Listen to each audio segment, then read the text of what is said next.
पिछले 2-3 साल में सबसे ज्यादा राजनीतिक रोटी यहाँ सेकने की कोशिश की गई है जातीय जनगणना के नाम पर। नेताओं ने जिन्होंने जातीय जनगणना कराने की घोषणा की, 500 करोड़ रुपया बिहार सरकार का खर्च करके जातीय जनगणना कराया, उनके नियत कभी भी किसी जाति की मदद करने की नहीं थी।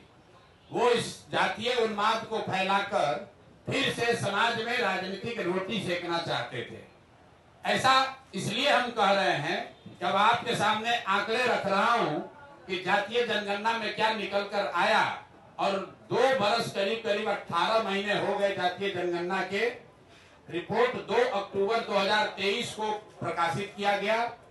7 नवंबर 2023 को विधानसभा के पटल पर ये रिपोर्ट रखी गई और 22 नवंबर 2023 को नीतीश कुमार ने तब तेजस्वी यादव के साथ जो सरकार चला रहे थे, मिलकर जातीय जनगणना के आधार पर 5 बड़ी घोषणाएं की। अब उनकी हकीकत आप देख लीजिए। जातीय जनगणना में सरकार ने ये माना कि 34% से ज्यादा लोग बिहार के गरीबी रेखा से नीचे आज भी रह रहे हैं। लेकिन ये महत्वपूर्ण आंकड़ा नहीं है। महत्वपूर्ण आंकड़ा ये है कि 30-35 साल से सामाजिक न्याय की राजनीति करने का दावा करने वाले लोग, इनके शासन के बाद भी बिहार में क्राइम बढ़ने के 2 बड़े कारण हैं, जिसको आप लोग समझिए। एक है शराबबंदी और दूसरा है ये भूमि सर्वे, जो मैंने अभी आपको आंकड़े दिए।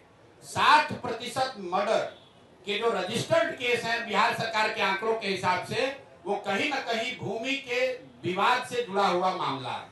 और शराबबंदी की वजह से प्रशासन का एक बड़ा तंत्र, ये आप लोग बात को समझते हैं फिर नहीं समझते, लिखते नहीं है।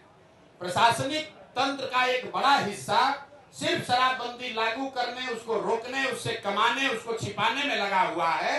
नॉर्मल लॉ एंड ऑर्डर के लिए लोग उपलब्ध ही नहीं है। ये बात हम नहीं कह रहे।